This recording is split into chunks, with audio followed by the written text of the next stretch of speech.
saya hormati Bapak Kepala Sekolah dan Bapak Ibu Guru UPTDN 11 Surakarta. Puji syukur kita panjatkan pada Tuhan Yang Esa. Dan salam coba kita sanjungkan pada Nabi Agung kita Nabi Muhammad SAW. Izinkan kami berdua di sini, saya Agus Santo dan Ibu Martina ingin diseminasi tentang budaya positif kegiatan CGP Angkatan 11. Dalam arti di sini kami membuat tugas aksi nyata. Dalam arti kami di sini bukan arti kami berdiri di sini kami lebih pintar atau lebih pengalaman dari Bapak Ibu, cuman kami membagikan pengalaman selama kami mengikuti CGP kurang lebih 2 bulan setengah. Dalam arti kita di sini belajar bareng-bareng, bukan arti kami di sini bukan kami merasa pintar atau merasa lebih dari Bapak Ibu, tidak. Malah kami masih merasa lebih kekurangan dari Bapak Ibu. Ya mungkin itu aja sambutan dari saya. Untuk bersingkat waktu, mungkin segera akan kita mulai, yaitu Bu Martina untuk presentasi ke depan. Pada Bu Martina saya persilakan.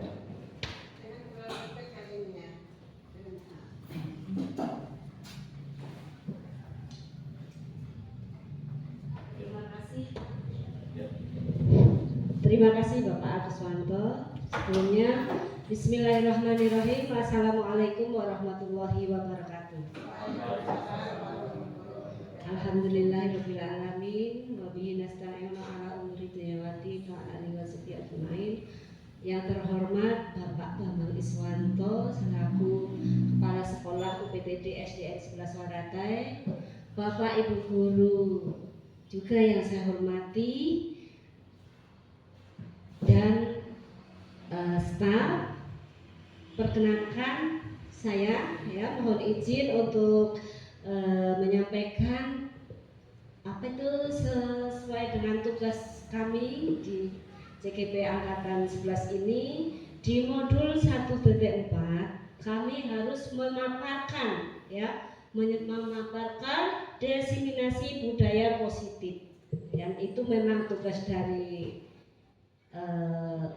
CGP Angkatan 11. Jadi mohon izin Bapak Ibu ya, bukan saya sama Pak Agus ini untuk mengajari Bapak Ibu ya, karena saya sadar saya masih banyak kekurangan daripada Bapak Ibu semuanya.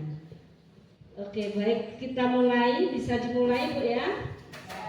Oke, terima kasih. Next. Ya, di sini diseminasi dan penerapan budaya positif. Diseminasi itu ya, sesuai dengan di CGP kami adalah memaparkan, menyampaikan, menyebarkan ya sesuatu yang bakal kita terapkan untuk anak didik kita di sekolah. Itu diseminasi, menyampaikan kepada khalayak ramai, kalau di sekolah kepada Bapak Ibu guru semua. Oke, next. Nah, budaya positif. Budaya positif. Apa itu budaya positif menurut Bapak Ibu? Mungkin ada gambaran, pandangan atau pendapat dari Ibu selain di layar tersebut. Ada Ibu Indri? Oke.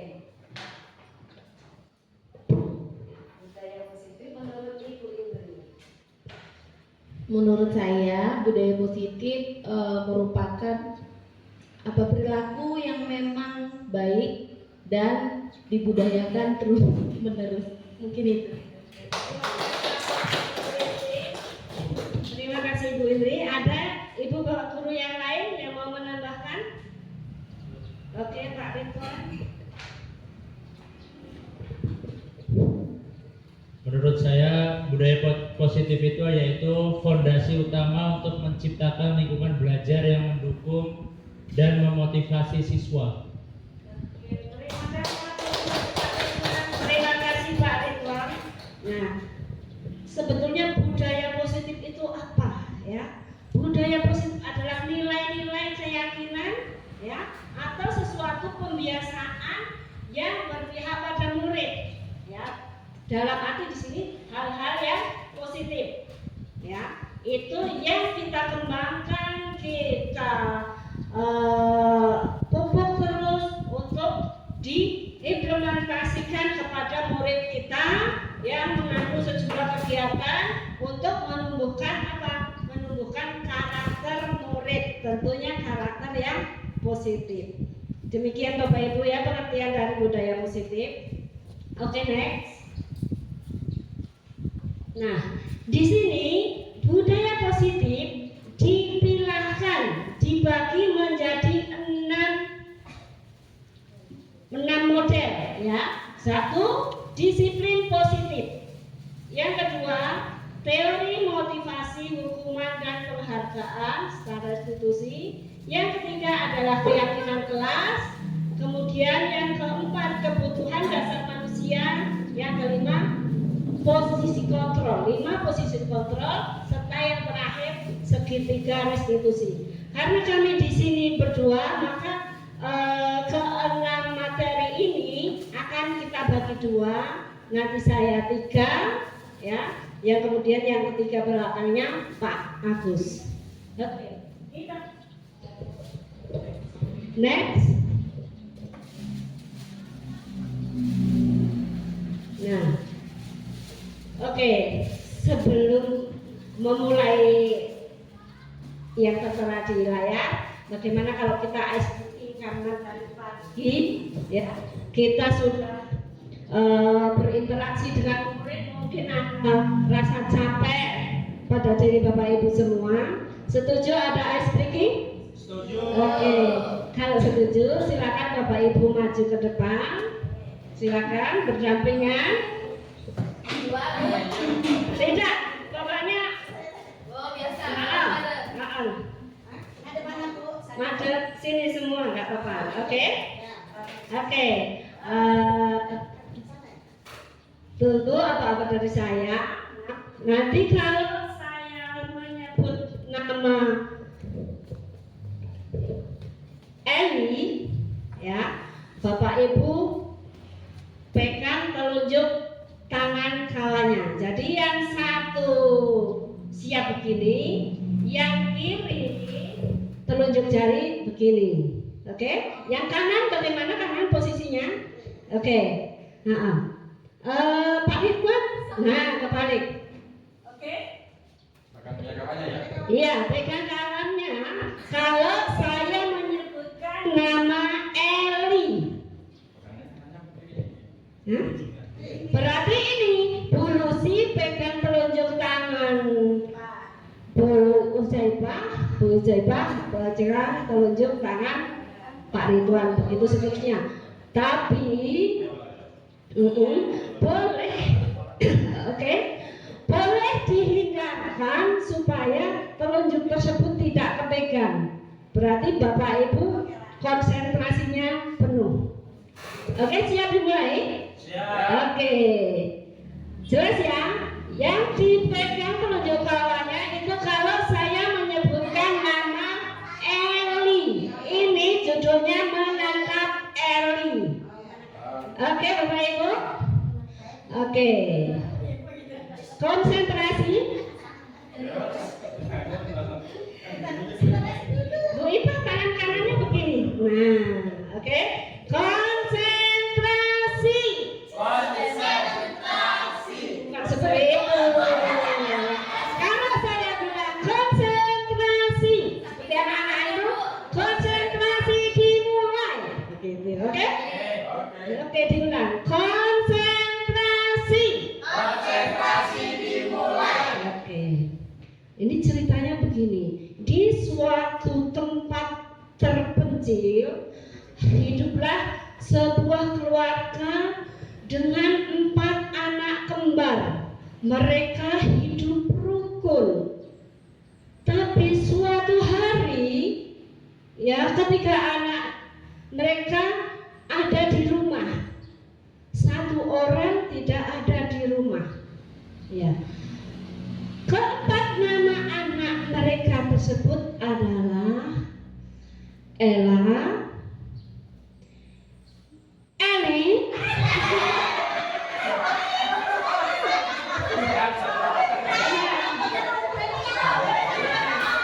oke. Berarti konsentrasinya masih belum fokus. Oke, bisa diulang sekali lagi. Oke. Judulnya menangkap Eli. Oke. Diulangi.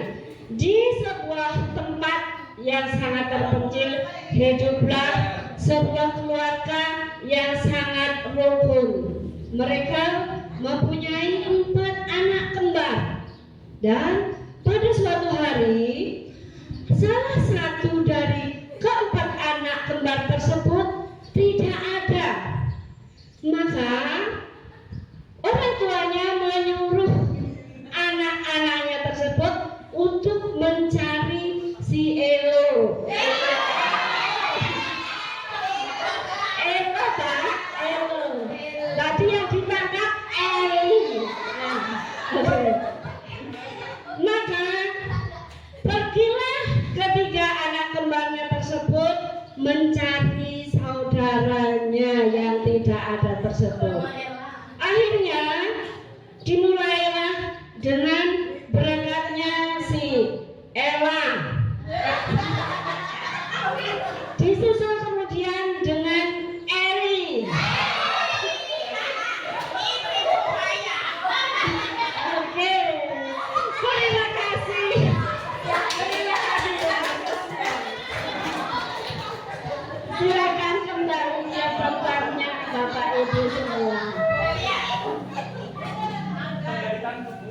Oke, terima kasih atas ice breaking-nya. Mudah-mudahan mengurangi rasa jenuh kita. Ya. Oke. Enggak. Sekarang ini pernyataan setuju atau tidak setuju. Ya, menurut Bapak Ibu semua, pemberian hukuman dapat mendisiplinkan anak. Setuju atau tidak setuju? Bapak, setuju atau tidak setuju? Pemberian hukuman dapat mendisiplinkan anak. Tidak. Tidak setuju, Bapak Kepala Sekolah bilang tidak setuju. Yang lain? Ada yang lain? Pemberian hukuman dapat mendisiplinkan anak. Setuju tidak Ibu Witi? Setuju. Ada yang bilang tidak setuju, ada yang setuju. Kemudian hukuman positif seperti membaca dan membersihkan kelas dapat membentuk kedisiplinan anak. Setuju atau tidak setuju?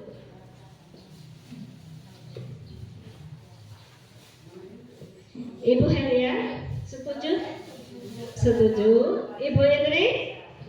Setuju. Bapak Kepala Sekolah setuju tidak? Tidak. Tidak setuju. Kemudian yang ketiga, adanya peraturan kelas atau peraturan sekolah menjadikan anak lebih disiplin. Setuju atau tidak setuju? Adanya peraturan kelas. Setuju. Kemudian yang keempat, pemberian penghargaan atau hadiah dapat meningkatkan motivasi belajar anak. Setuju atau tidak setuju? Bu Ipa setuju? Oh, berarti Ibu kayaknya sering ngasih hadiah ke anak ini ya? Iya. Sebetulnya baik sih itu, tapi bikin anak ketergantungan Ibu ya. Oke. Next.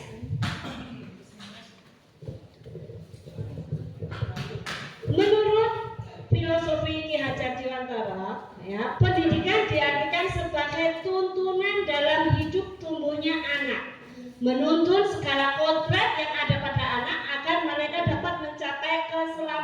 dan kebahagiaan setinggi-tingginya, baik sebagai manusia maupun sebagai anggota masyarakat. Nah, di sini tugas kita itu menuntun, ya, menuntun anak, bukan untuk memaksa anak kamu harus begini.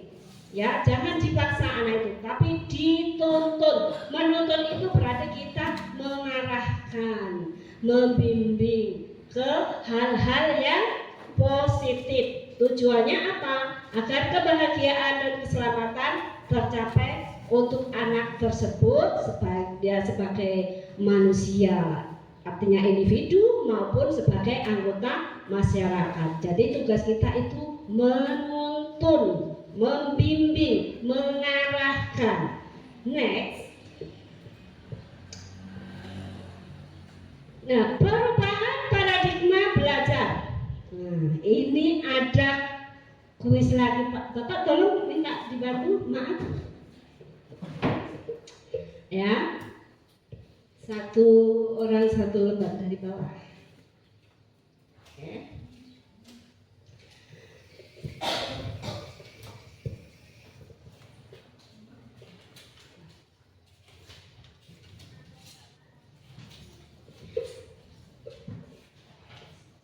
Ya. Sudah? Ya, baik, semua sudah menerima kertas. Nah, di sini Anda dan teman Anda akan melakukan kegiatan cobalah buka. Nah, sudah dibagi kertas masing-masing. Kemudian kertas tersebut Ibu genggam. Ibu genggam sedemikian rupa, ya, supaya apa? Supaya jangan sampai bisa diambil oleh teman di samping kita. Boleh dua-duanya. Kemudian sudah Ibu, diremas, digenggam. Pakai berdiri. Harus pakai berdiri. Tidak usah ya, capek sepertinya ya. Oke. Nah, kalau sudah, rekan Anda akan mencoba dengan segala cara untuk membuka telapak tangan Anda. Jadi yang sebelahnya usahakan bisa membuka, dan yang memegang kertas bertahan atau silahkan dibuka, silahkan diambil oleh temannya. Itu saya serahkan, tidak harus dipertahankan, saya juga tidak menyarankan untuk diberikan. Itu terserah dari pribadi Ibu masing-masing, mau diserahkan atau dipertahankan. Kemudian teman Anda boleh membujuk, menghadik, mengintimidasi, memarahi, menggoda, ataupun menggelitik, bahkan menawari Anda dengan uang agar bersedia membuka kepalan tangan Anda. Anggap saja yang Ibu pegang itu hal yang sangat-sangat berharga bagi Ibu. Oke, sudah digenggam? Silakan. Ya, kawannya berusaha mengambil. Ayo. Oh, bisa. Oh. Bisa. Oke. Ibu Meti diberikan? Tidak. Ibu Parti diserahkan? Tidak. Pak Ridwan? Diserahkan. Ibu Ipa? Diserahkan. Ibu Musi? Diserahkan. Ibu? Diserahkan. Kalau Bapak Kepala Sekolah kira-kira boleh tidak itu yang ada di genggaman itu mau diambil oleh orang lain? Tidak boleh. Terima kasih. Tepuk tangan untuk Bapak Kepala Sekolah. Next. Nah, sekarang perubahan paradigma belajar. Apakah Anda membuka kepalan tangan Anda? Siapa yang membuka? Coba tunjuk jari. 1, 2, 3, 4, 5, 6. Alasannya apa Ibu Maya Anda membuka kepalan Anda? Ya, siapa tahu Ibu Lucy membutuhkannya. Lucy membutuhkannya, siapa tahu. Kalau dari Ibu Lucy alasan membuka kepalan tangan apa, Bu Lucy? Kalau dari saya, kalau sesuatu yang digenggam erat itu tidak baik. Bagusnya ilmu itu harus dibagikan. biar bermanfaat. Oke. Dari Ibu Judaifah. Alasan melepas membuka kepala tangan. Ya nggak boleh lah ya kita istilahnya menyimpan sesuatu itu, jadi harus terbuka. Oke, terima kasih. Menurut Pak Ridwan kenapa? Kalau menurut saya, siapa tahu tadi Bu Ipa membutuhkan apa yang ada di genggaman saya. Oke, terima kasih Sobat. Sekarang menurut Bapak Kepala Sekolah alasannya tidak membuka genggaman tangan, Pak. Waduh, alasan segala. Alasannya tadi Ibu menyampaikan itu sesuatu yang berharga buat saya. Karena itu berharga, berarti saya harus mempertahankan apa yang sudah menjadi milik saya. Sesuatu yang berharga itu harus saya pertahankan. Kalau menurut Ibu Supati alasannya melepaskan Karena saya sudah tidak membutuhkan. tidak membutuhkan, ada gantinya. Menurut saya karena itu berharga, maka saya pertahankan. Terima kasih. Hampir sama dengan alasan Bapak Kepala Sekolah. Menurut Ibu? Kalau saya jawabannya sama dengan Pak Ridwan, mungkin ada orang lain yang lebih membutuhkan. Oke, terima kasih. Terakhir, alasan Ibu? Alasan saya karena yang meminta adalah Bu Helia. Karena Bu Helia udah saya anggap sebagai orang tua saya, makanya kalau berharga menurut saya, ya siap saya bagikan karena sudah dianggap oleh ibu saya sendiri. Pertanyaannya, terima kasih semua atas alasan yang diberikan. Kemudian, tadi alasan menutup, tidak membuka sudah ya. Dalam kegiatan ini sesungguhnya siapa yang memegang kendali atau kontrol untuk membuka atau menutup kepalan tangan? Siapa yang memegang kendali? Diri kita sendiri. Oke, next Ibu Maya.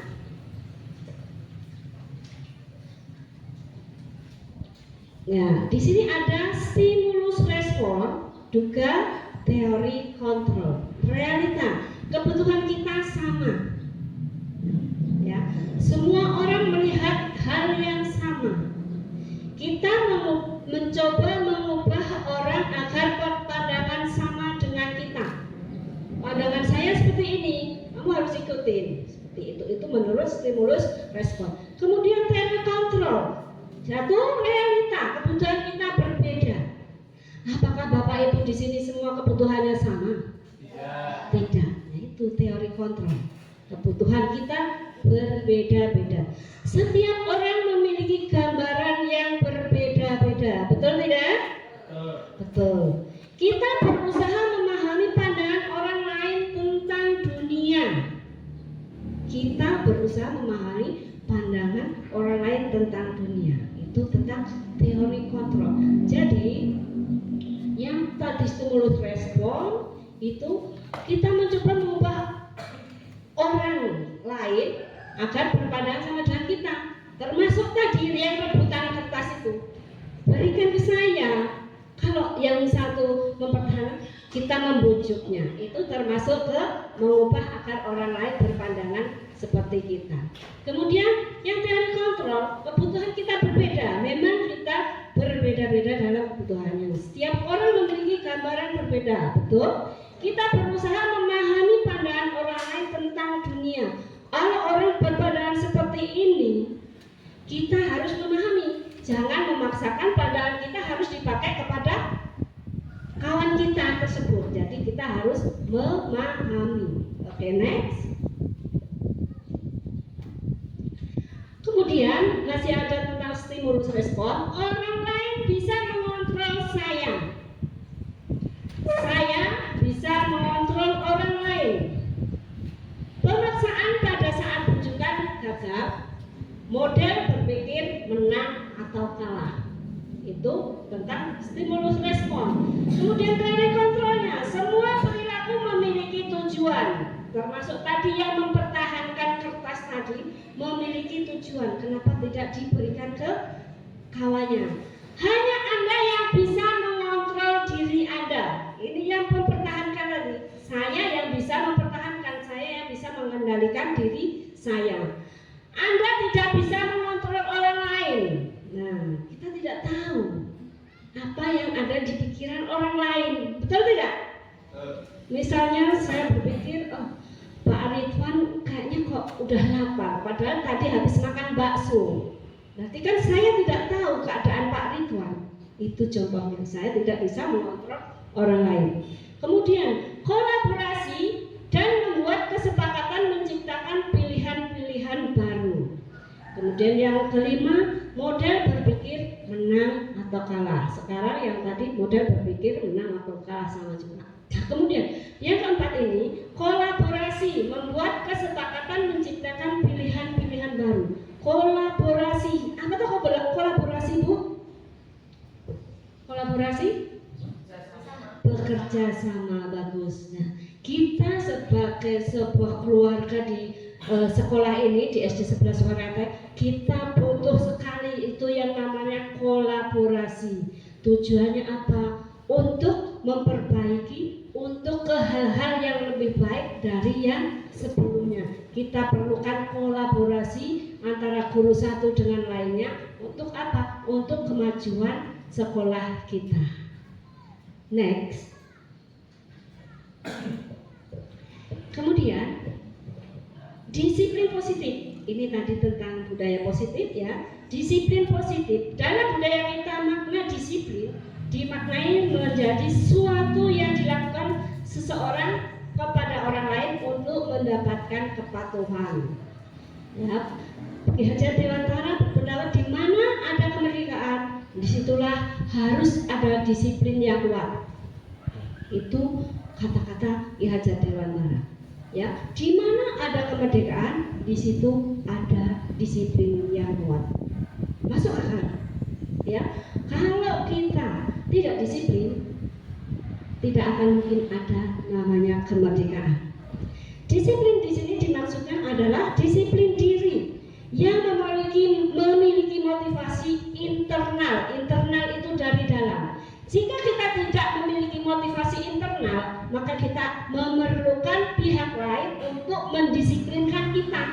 Contohnya, itu para orang-orang yang ada di rutan itu, dia tidak punya motivasi internal, makanya didisiplinkan sama petugas lapas itu. Contohnya seperti itu, ya. Nah, untuk memerlukan pihak lain mendisiplinkan kita, motivasi itu dari motivasi eksternal. Kita butuh motivasi eksternal dari orang lain kalau kita tidak mempunyai motivasi dari dalam diri kita.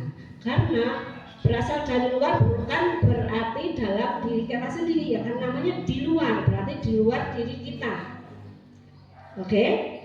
Jadi yang namanya motivasi itu perlu kita miliki dari dalam diri kita dulu.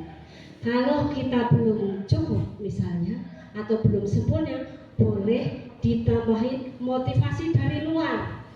Ya, motivasi dari orang lain itu motivasi eksternal. Next.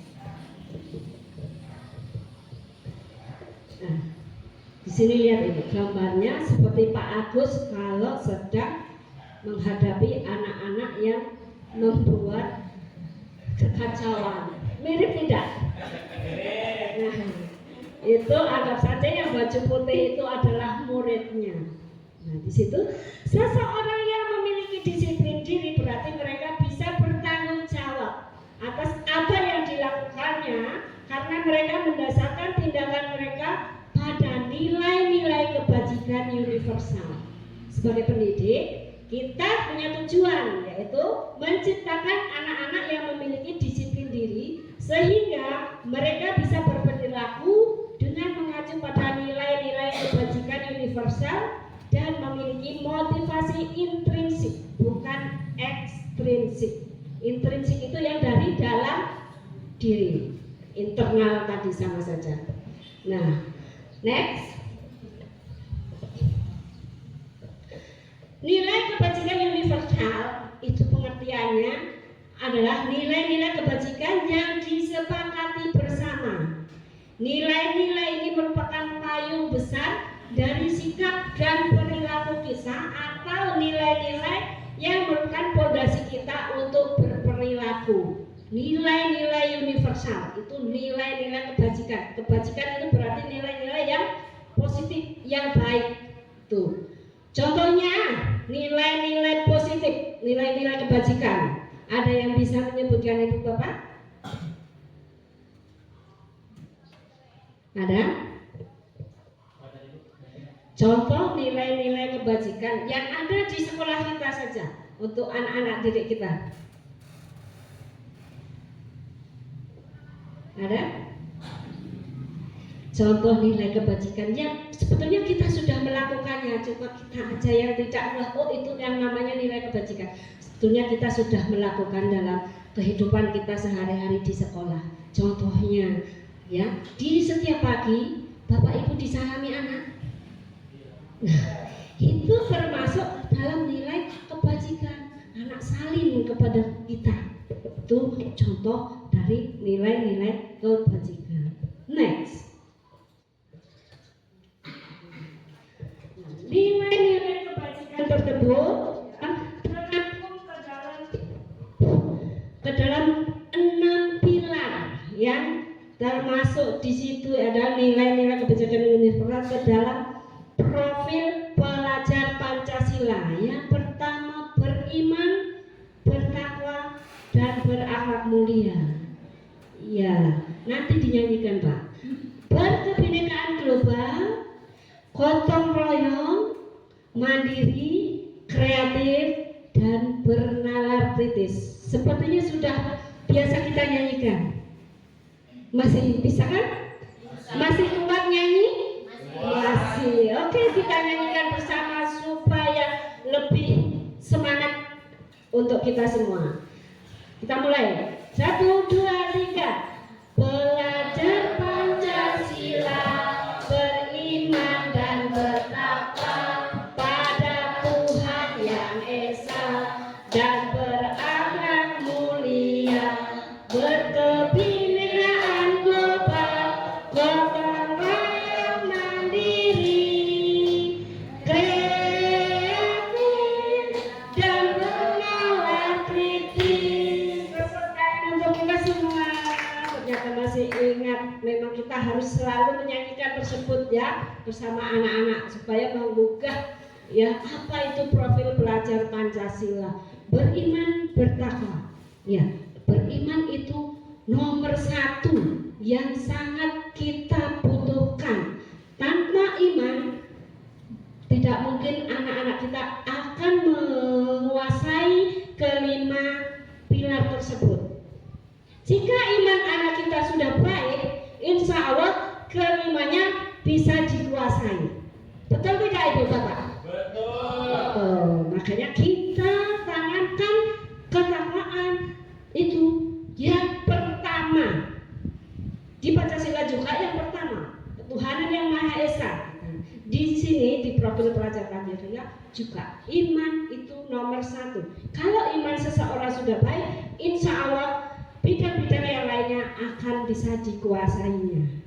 Next.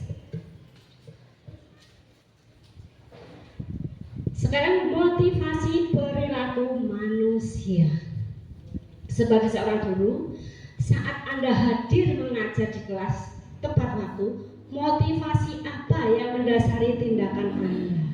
Ada yang bisa menjawab? Tidak usah semua, perwakilan saja. Ya. Motivasi apa yang mendasari tindakan Anda saat Anda mengajar di kelas dengan tepat waktu? Silakan. Ada? Nah, ini masih menyangkut motivasi tadi Bu, motivasi internal, eksternal, intrinsik, ekstrinsik.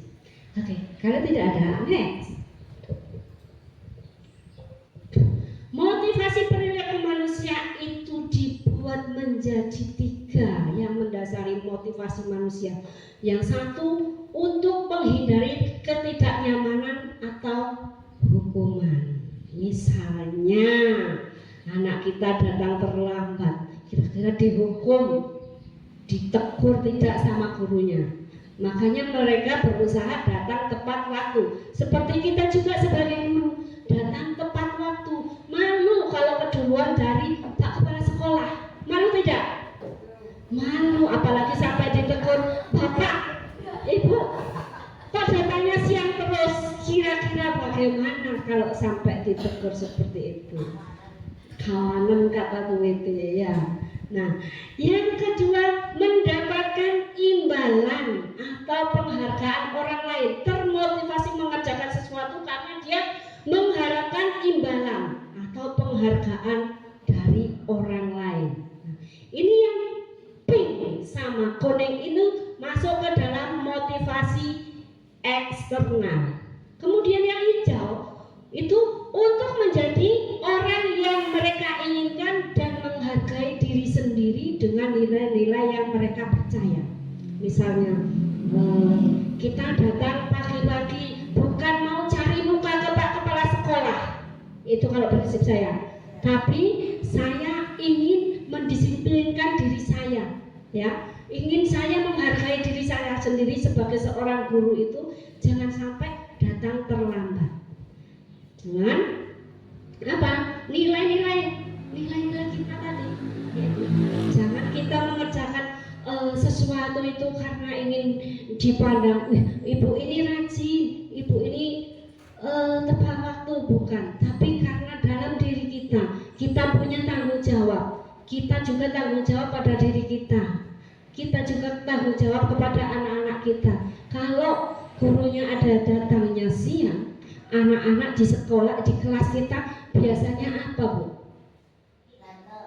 Ada yang berantem, ada yang lari sana sini, ada yang tumburan, bahkan ada yang sampai menangis. Betul tidak?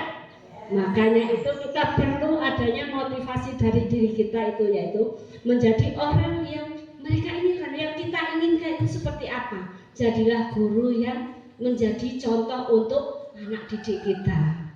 Jadilah guru yang bisa menjadi apa ya? Ini loh, saya ini seperti ini.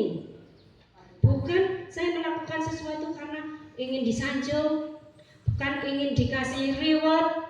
Nanti guru teladan dapat sepeda motor dari Pak Kepala Sekolah, bukan. Tapi karena diri kita memang punya motivasi untuk diri sendiri itu. Next.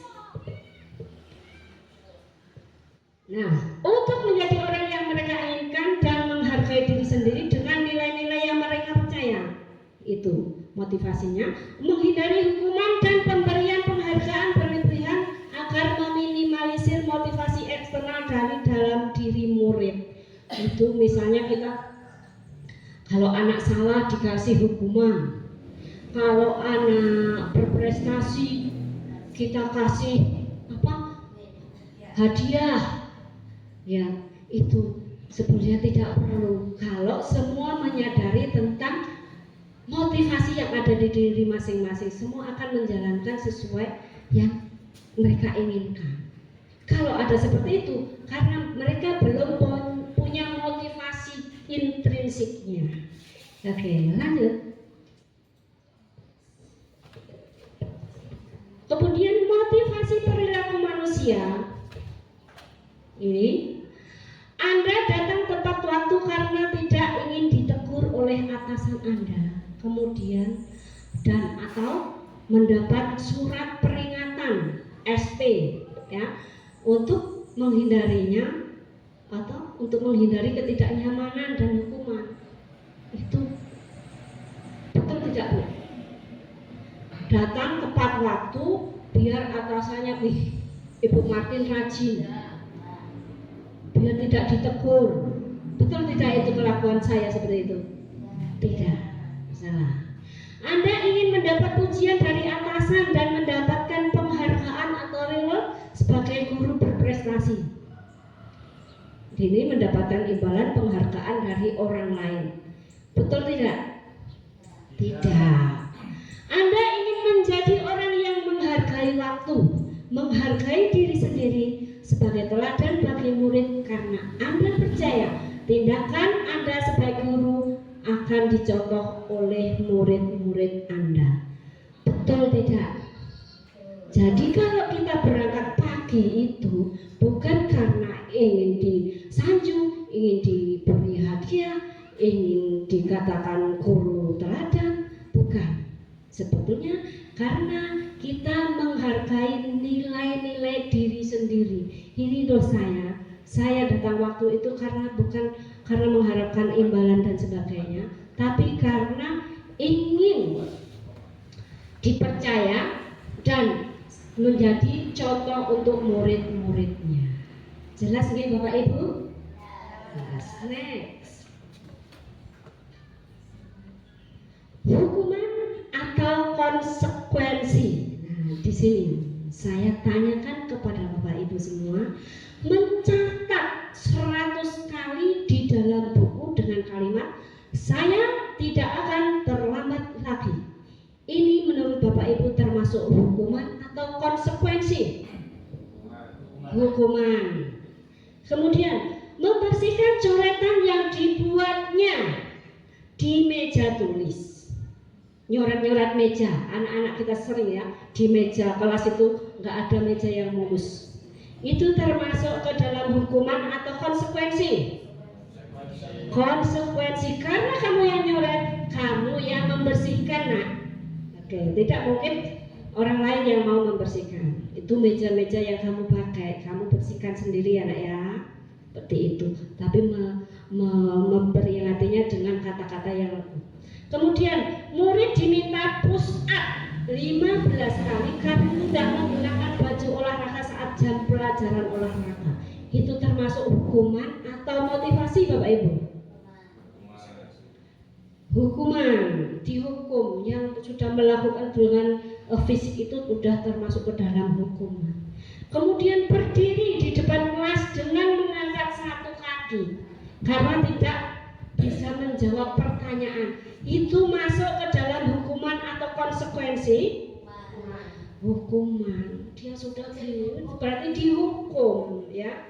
Seperti itu. Nah, ternyata sudah pinter semua Bapak Ibu ya. Next.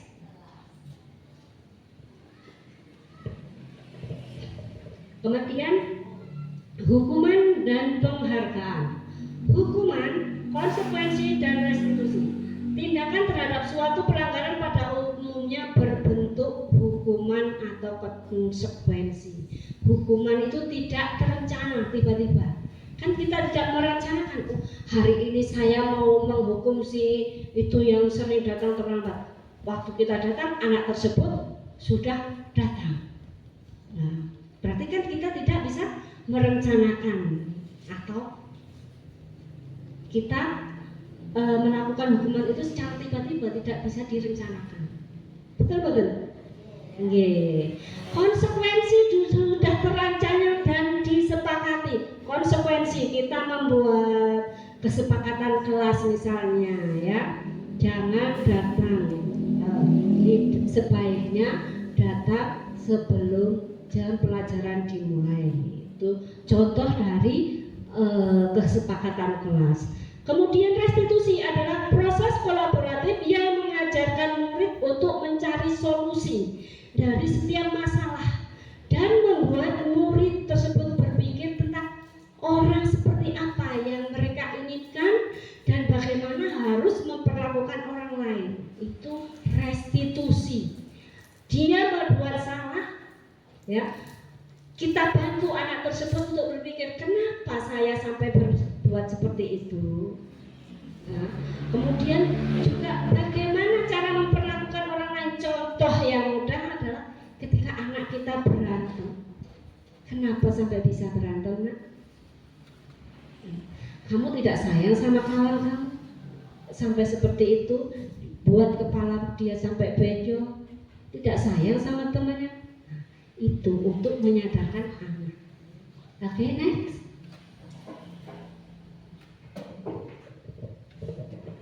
Dihukum oleh penghargaan.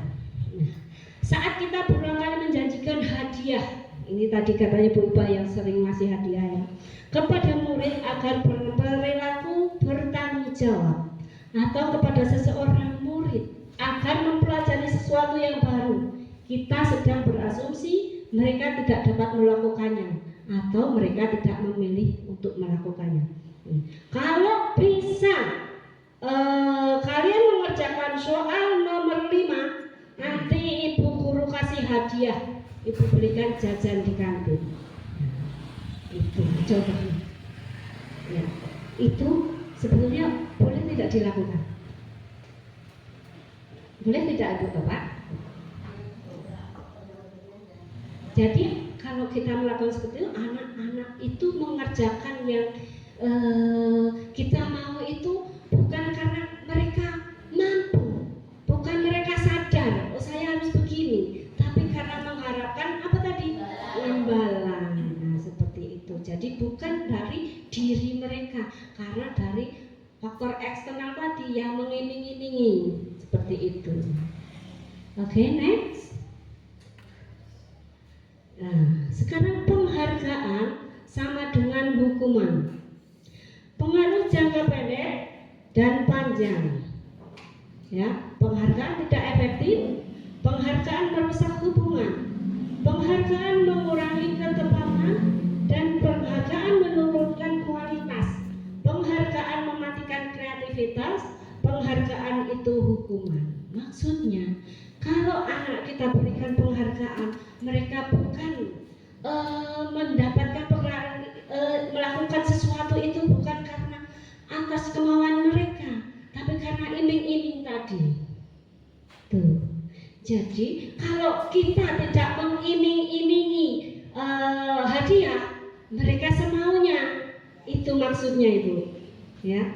Jadi kalau begitu boleh tidak kita lakukan? Ya. Karena penghargaan itu menghukum. Anak diberi imbalan karena apa? Karena anak mengharapkan imbalan tadi. Melakukan sesuatu yang kita harapkan itu bukan karena dari dirinya, tetapi karena mengharapkan imbalan. Next. Sudah. Kiranya tadi materi yang bisa saya sampaikan. Untuk materi selanjutnya akan disampaikan oleh Bapak Agus. Saya akhiri, ada salah-salah kata, saya mohon maaf, pada Allah saya mohon ampun. Saya akhiri, billahi taufiq wal hidayah. Assalamualaikum warahmatullahi wabarakatuh.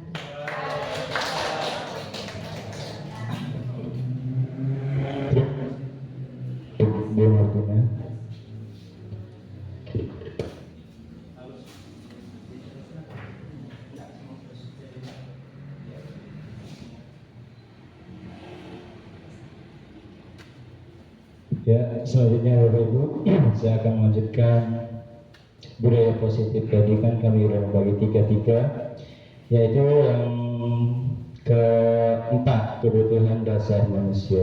Ya, sebelum memasuki ke materi, kita seenggaknya kita merefleksi diri kita sendiri, yaitu speaking sebelumnya, biar kita nggak bosan mendengarkan.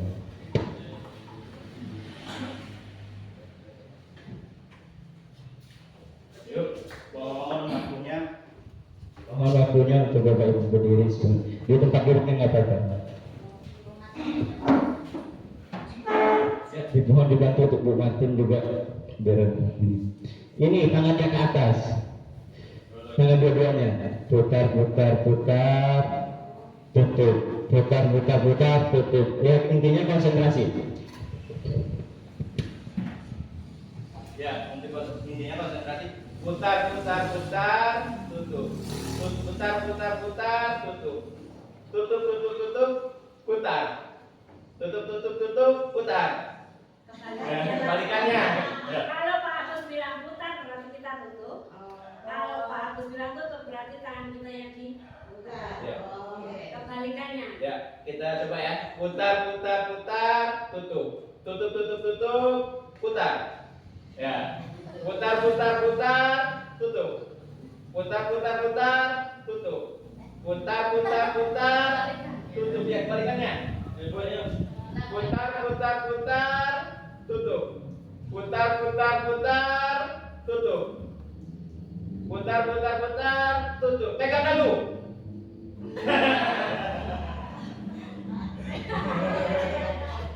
Ya, terima kasih. Ya, itu sekedar breaking sebenarnya biar mengurangi kejenuhan kita. Ya, selanjutnya saya akan memberikan materi selanjutnya kebutuhan dasar manusia. Manusia ini diri kita ini memiliki kebutuhan atau tidak, Bapak Ibu? Memiliki kebutuhan. Contoh kebutuhan pokok kita yang pertama apa coba? Hidup, benar. Ya, artinya semua kita manusia ini tidak memiliki kebutuhan. Nah, seluruh tindakan manusia memiliki tujuan tertentu. Semua yang kita lakukan adalah usaha terbaik kita untuk mendapatkan apa yang kita inginkan. Ketika kita mendapatkan apa yang kita inginkan, sebenarnya saat itu kita sedang memenuhi satu atau lebih dari kebutuhan dasar kita. Next. Ya, kita sebagai manusia, kita ini mempunyai 5 kebutuhan dasar manusia. Yang pertama, kita itu bertahan hidup. Yang kedua, kasih sayang dan rasa diterima. Yang ketiga, penguasaan. Yang keempat, kebebasan. Yang kelima, kesenangan. Next. Ya, yang pertama, bertahan hidup. Kita bertahan hidup ini pasti perlu makan, pakaian, tempat tinggal, keamanan, dan kesehatan.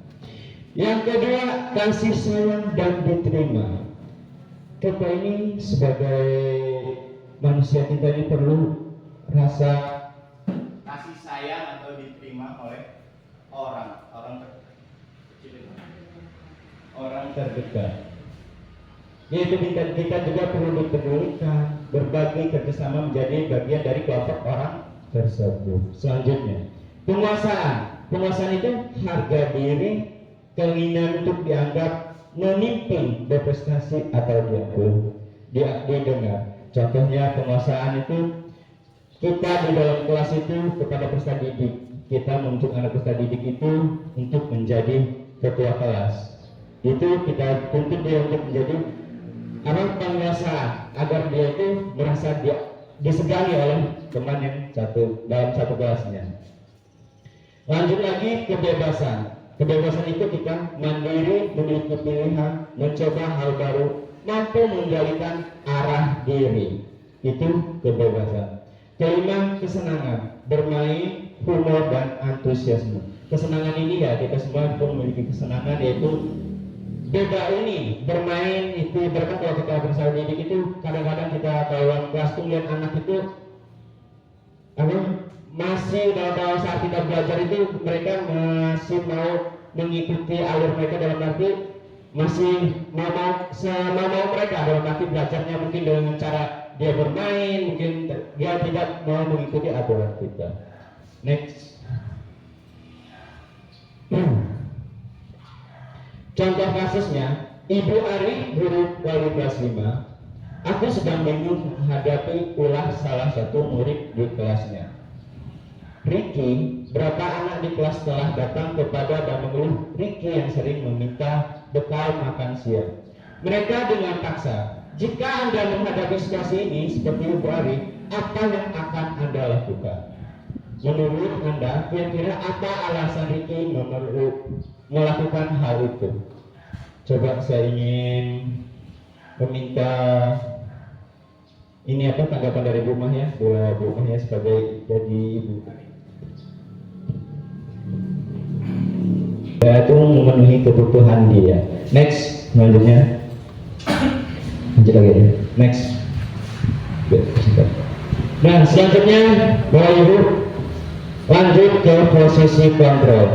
Posisi kontrol ini menurut teori Diane Gosen menyimpulkan bahwa ada 5 posisi kontrol kita sebagai seorang guru, orang tua ataupun atasan dalam melakukan kontrol. Kelima posisi kontrol tersebut adalah yang pertama yaitu pendukung, pembuat merasa bersalah, teman, pemantau, dan manajer. Next.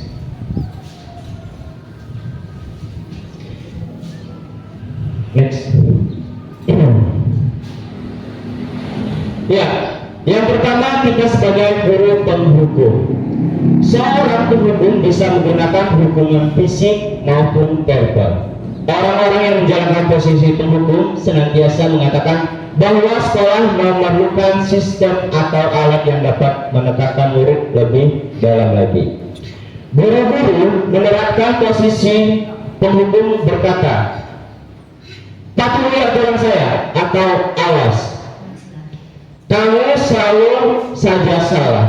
Guru seperti ini senantiasa percaya hanya ada satu cara agar pembelajaran bisa berhasil, yaitu dengan cara dia. Dalam arti di sini dulu, di sini menggunakan hukum fisik, ya seperti yang tadi sudah dijelaskan dengan Bu Martin tadi, berdiri depan dengan satu kaki. Verbal itu dengan cara pembicaraan, contohnya yaitu mungkin kamu ini bodoh. Dalam arti sekarang ini tidak bisa mengatakan kepada murid itu kamu ini bodoh.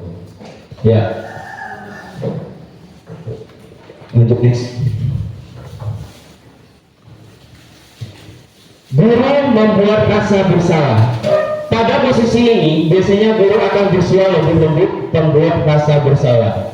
Akan menggunakan keningan yang membuat orang lain merasa tidak nyaman, bersalah atau rendah diri. Kata-kata yang keluar dengan lembut akan seperti, "Ibu sangat kecewa sekali dengan kamu.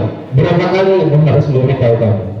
Di posisi ini murid akan menilai diri kita buruk tentang diri mereka. Murid merasa tidak berharga dan tidak mengecewakan orang lain. Dalam arti di sini yang mungkin saya sendiri lah, kita pernah merasa kepada anak murid itu dalam arti penjelasan, mungkin anak itu emang kurang mengerti dalam hal yang kita jelaskan dalam pembelajaran, tapi dalam arti kita itu tidak bisa mengatakan kepada anak itu, "Ibu sangat kecewa," karena anak itu akan merasa hatinya itu kecewa atau terluka. Kita nggak boleh memberitahu. Paling kita kalau anak yang tidak mengerti itu, paling kita sarankan, "Nak, besok ibaratkan ini anaknya, besok belajar lagi nanti ya." Jangan kita membuat anak itu dalam arti ibu sangat kecewa lagi dengan kamu. Jangan seperti itu kepada murid kita. Ya, next. Guru sebagai teman. Pada posisi ini, guru tidak akan menyakiti murid, namun akan tetapi berupaya mengontrol murid. Posisi teman pada guru bisa negatif atau positif. Positif di sini berupa hubungan baik yang terjalin antara guru dan murid. Guru akan berkata, "Ayo bantulah demi Bapak. Ya sudah, kali ini tidak apa-apa, nanti Bapak bantu bereskan."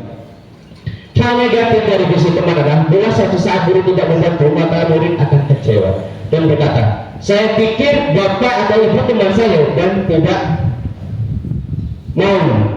Nah, dalam arti di sini kita kadang-kadang sebagai guru tidak sadar kepada murid kita kadang-kadang mungkin pada anak murid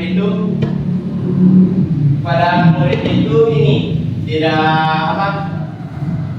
beda. Kepada anak murid itu kita pernah merasa, nah, dalam arti nganggap dia sini belajar bareng Bapak, dalam arti nganggap dia sebagai teman, bukan sebagai ini guru dan murid. Nah, ya sudah, di sini mungkin kita sering bantuin anak murid dalam arti dia tidak mengerjakan, ya sudah, nggak apa-apa.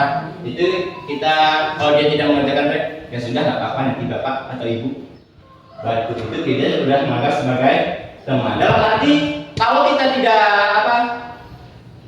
tidak membantu murid lagi, dalam arti anak itu tidak mengerjakan tugas, dalam arti kita cuma biarin aja, maka murid itu tadinya dia menganggap kita sebagai teman, maka dia akan merasakan menganggap kita sebagai musuh atau lawan. Next. Guru sebagai pemantau. Posisi pemantau berdasarkan pada peraturan-peraturan dan konsekuensi. Pertanyaan yang diajukan seorang pemantau, peraturan apa? Apa yang telah kamu lakukan?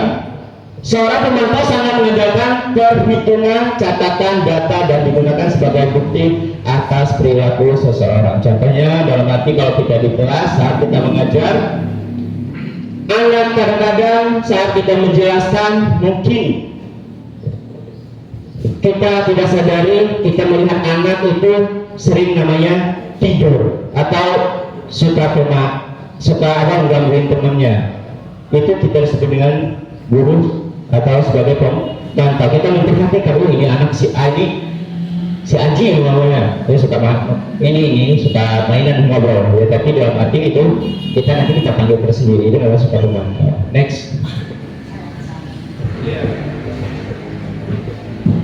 Nah, yang terakhir, kita semua ini mungkin sebagai guru sudah pernah namanya melakukan ini, tapi tidak terasa kepada kita. Guru sebagai manajer. Manajer adalah posisi di mana guru berbuat sesuatu bersama murid, mempersilahkan murid mempertanggungjawabkan perilaku dan mendukung murid agar dapat menemukan solusi permasalahannya sendiri.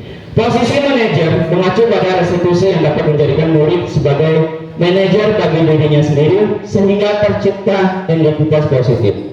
Berhasil pada murid, seorang manajer akan berkata, apa yang kita yakini, jika kamu perbaiki hal ini, menunjukkan apa tentang dirimu. Contohnya dalam arti, mungkin ya tadi dijelaskan dengan Bu Watin, tadi ada anak yang berantem. Dalam arti kita memanggil anak itu, kita selesaikan permasalahan. Apakah dia sudah meyakini apa peraturan kelas yang dia buat? Contohnya tadi mungkin keyakinan kelasnya tidak boleh berantem.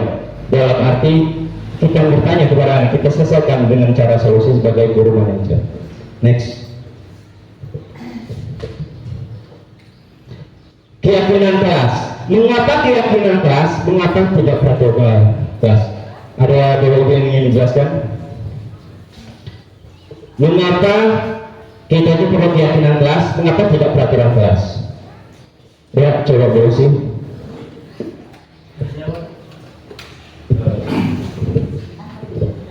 Karena di sini keyakinan kelas ya dari keyakinan kita bersama, kesepakatan kita bersama. Kalau peraturan kan dibuat oleh sekolah, misalkan kalau contoh peraturan dibuat oleh sekolah, tapi kalau keyakinan itu dibuat oleh kelas kita. Iya, terima kasih. Ya benar, apa yang dijelaskan adalah Bu Lucy. Mengapa keyakinan kelas, mengapa tidak peraturan? Dulu, sebelum ada keyakinan kelas, kita itu masih menerapkan dengan peraturan kelas. Jadi anak murid itu mengikuti aturan yang dibuat oleh gurunya. Kamu harus contohnya masuk pukul 7.15. Ya kita kan tidak tahu anak itu kendalanya di rumah, entah dia sendiri bangunnya, entah dia tidurnya malam. Nah, tapi kalau keyakinan kelas ini kadang-kadang kita kan keyakinan kelas ini kita buat dengan bersama murid. Dalam arti kita sebagai guru tidak bisa membuat lagi dengan peraturan kelas, yaitu menekankan mengikuti arahan guru sendiri. Kamu harus pakai kaos kaki hitam. Itu tadi kalau anak-anaknya ada kaos kaki hitam. Nah, tapi kalau keyakinan kelas ini kesepakatan kita bersama murid. Dalam arti di kelas sebelum kita belajar, contohnya apa yang mau kita buat dalam kelas ini sebelum kita belajar? Contohnya mungkin satu murid berdoa terlebih dahulu. Contohnya mungkin Pak kalau mau izin keluar harus izin dengan temannya atau gurunya. Itu dengan keyakinan kelas. Apabila murid itu melanggar, maka dia akan kita panggil, kita terapkan sebagai tadi itu manajer. Kita panggil, kenapa kok bisa dia melanggar aturan yang kita dibuat sendiri? Kan aturan itu bukan dibuat oleh peraturan gurunya, tetapi dibuat dengan keyakinan bersama antara guru dan murid. Next.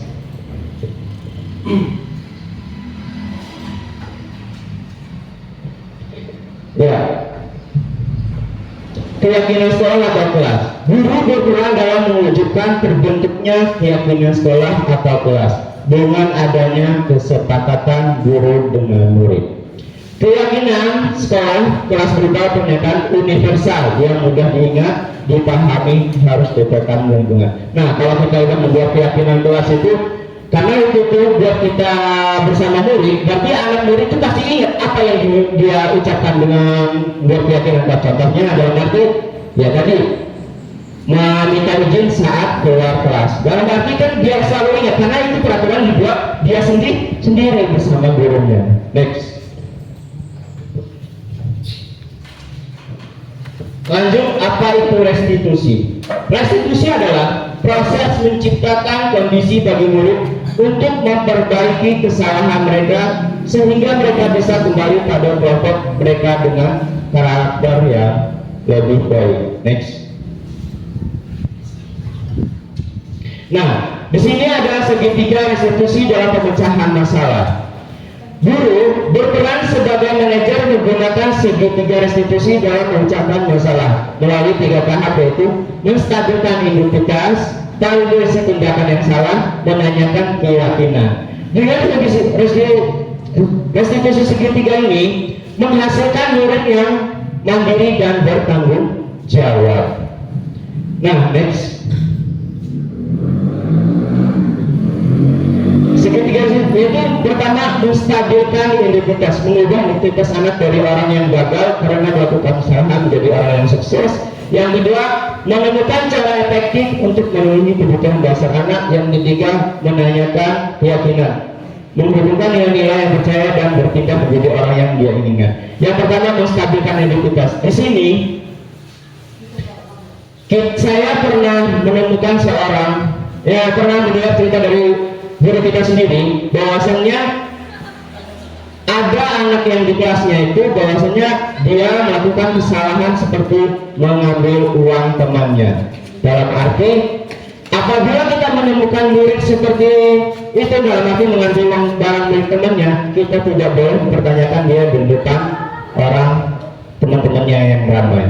Kenapa? Akan berdampak pada muridnya, akan berdampak malu. Dalam arti kita memanggil anak tersebut ke ruangan tersendiri. Saya pernah dengar cerita dari guru kita sendiri, dia manggil orang itu ke dalam kantor tanpa sepengetahuan juga guru-gurunya. Dalam arti tersembunyi. Untuk apa? Menstabilkan identitas anak aja agar anak itu tidak malu baik kepada gurunya maupun temannya.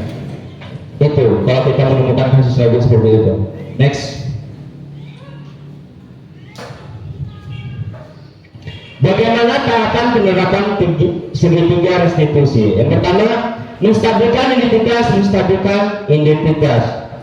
Berbuat salah itu tidak apa-apa kepada kita. Cara menstabilkan kepada anak, tidak ada manusia yang sempurna.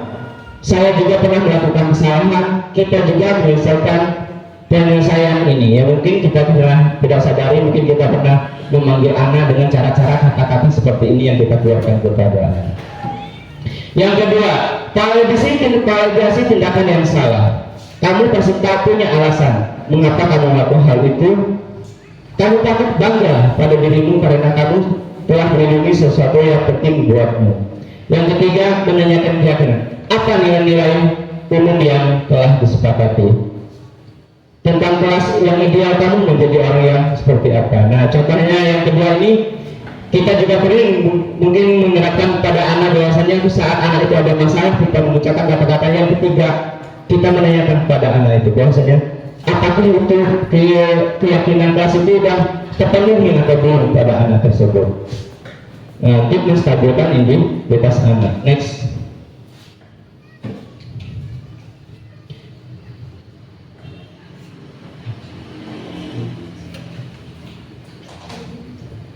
Kesimpulan, budaya positif bersekolah sangatlah penting untuk mengembangkan murid yang memiliki karakter yang kuat sesuai profil pelajar Pancasila. Untuk mewujudkan hal ini, diharapkan semua warga sekolah agar meyakini menerapkan visi atau nilai-nilai kebajikan yang disepakati.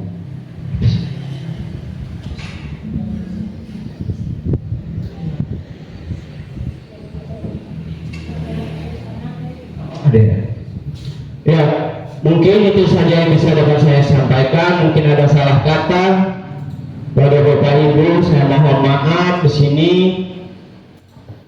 Pada Allah saya mohon ampun. Akhir kata, wabillahi taufiq. Wassalamualaikum warahmatullahi wabarakatuh.